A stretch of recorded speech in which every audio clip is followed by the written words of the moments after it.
PSL 11 के लिए 2 नई टीमों की नीलामी। प्रेस कॉन्फ्रेंस में कामयाब बोली दहिंदगान ने मौके को जिंदगी का यादगार लम्हा करार दिया।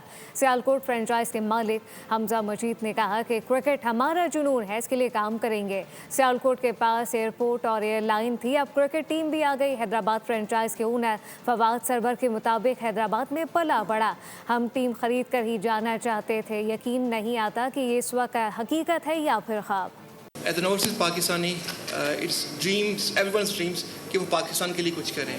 And what other and bigger platform than cricket run in our blood. तो alhamdulillah ji, again a moment of a dream come true. Looking forward and get ready Sialkot. Sialkot के पास एयरपोर्ट तो था, एयरलाइन भी थी, अब उनकी अपनी क्रिकेट टीम भी आ गई अल्हम्दुलिल्लाह। Still अभी यकीन नहीं आ रहा कि हो गया, क्योंकि this is a childhood dream actually. We all started playing. Subscribe करें और बेल दबाएं ताकि कोई खबर रह न जाए।